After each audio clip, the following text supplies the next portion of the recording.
Welcome, I'm Charles Brock.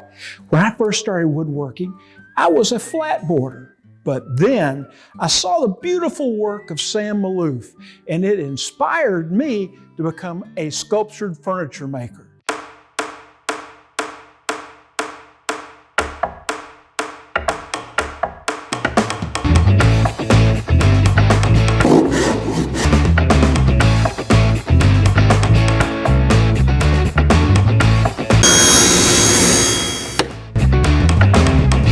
Let's go!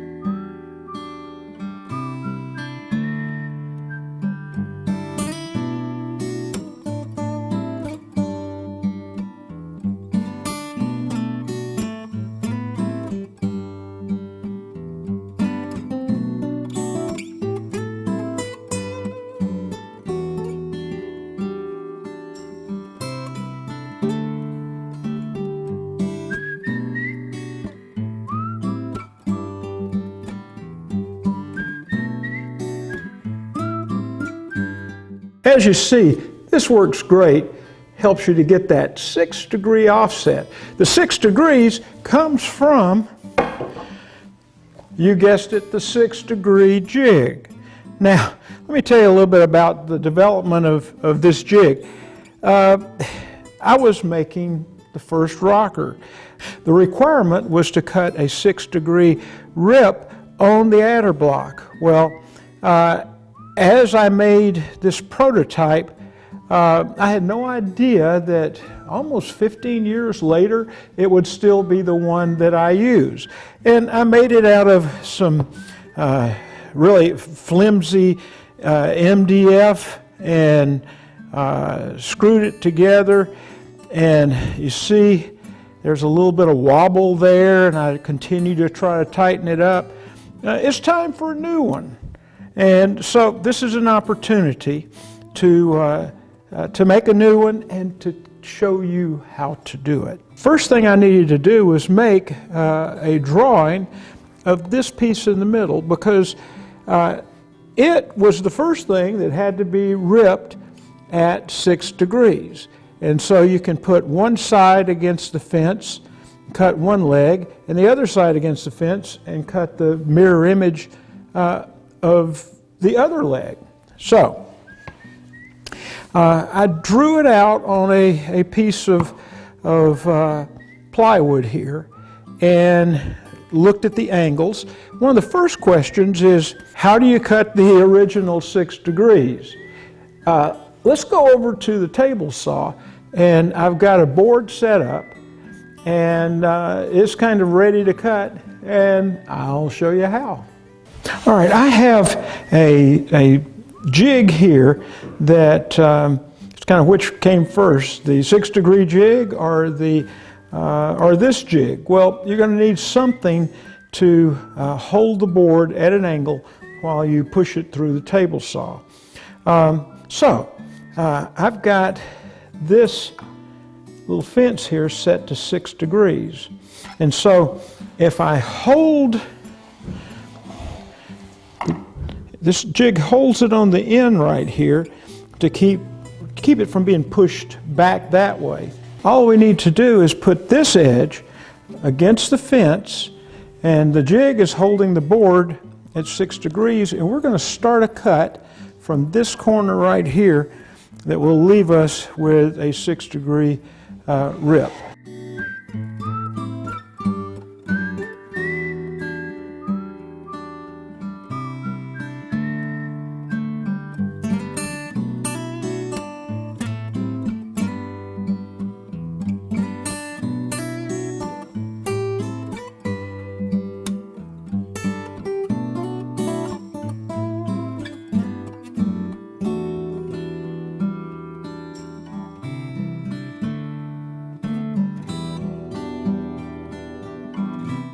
I have my first 6-degree cut. Now, let me show you something. This is what's interesting, is 6 degrees for one side, and then 6 degrees for the other side. Now, just to kind of finish it up, we need to make some cuts this way so that it will sit straight up, and this end and this end will be parallel. Okay, using our handy dandy no fooling around, honest to goodness drawing here, I'm able to line things up and make some marks so that I can get this end parallel with that end. It is important because you've got to use each end and have things in the right place so that you can come up with these yes lines that will be used as reference points for the lines that the center lines that you placed on the adder blocks and the back legs much earlier. Everything kind of works together, hopefully for good.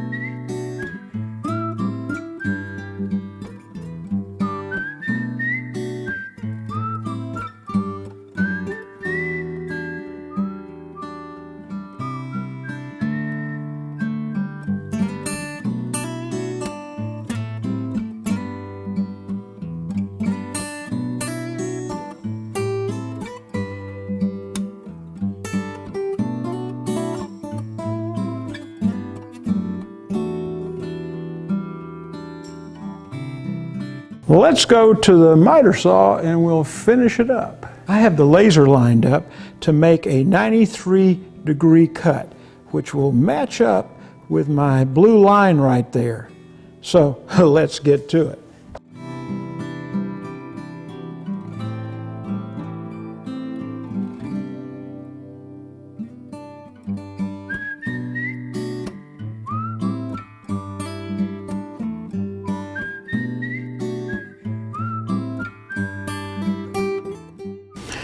Just line it up with your line, get the laser to line up with the line that you installed, and now you're ready to cut the other end, and they'll be parallel.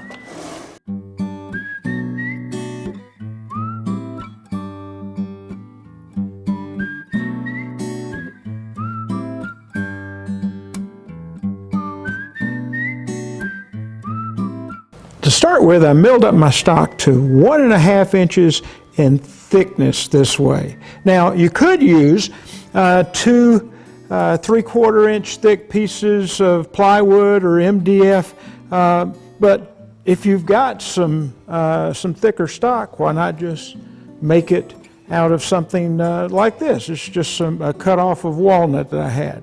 So let's look at the length for this piece. Just happens to be 16 7/16. It's 2 3/4 of an inch at this end and 4 1/4 of an inch at this end. There's nothing really magical about the dimensions so much.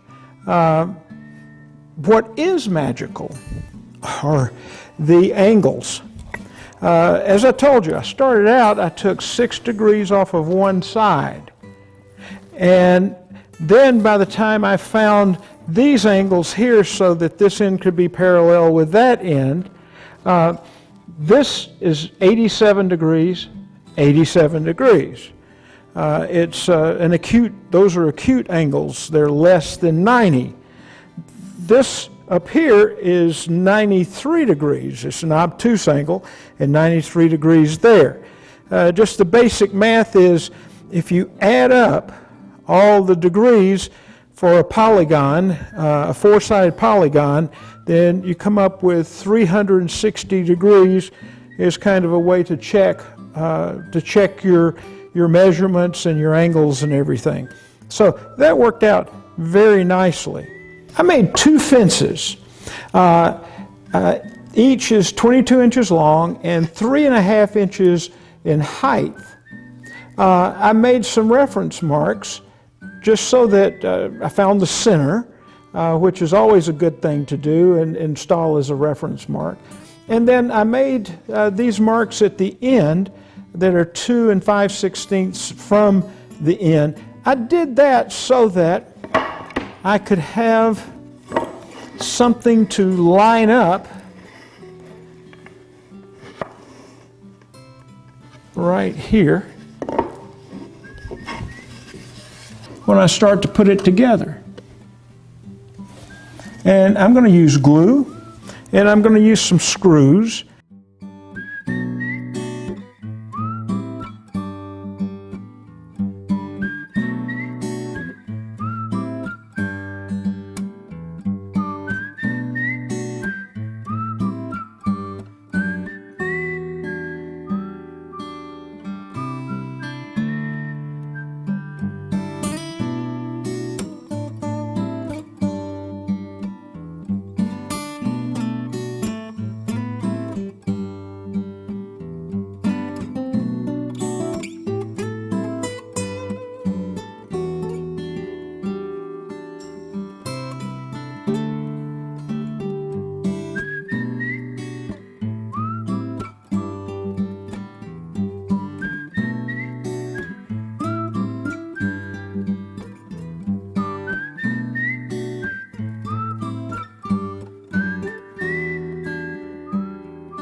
Now we've almost got it ready to go here, and the only thing we have left to do is we're going to give ourselves some yes lines. Now the yes lines are the reference points that are going to line up with the adder block center lines and the center of the back leg. And I'm going to run these lines on down the side, and I'm going to paint them in some, I guess, fancy color, and then we'll know that they say yes. So I wonder, will this get me through the next 15 years?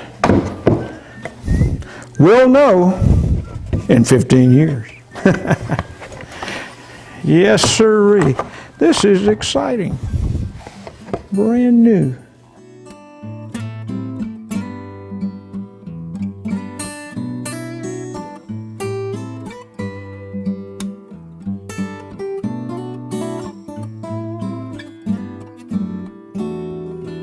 Nice and sturdy, hoping that it'll last the next 15 years till I get to make a new one. We'll see.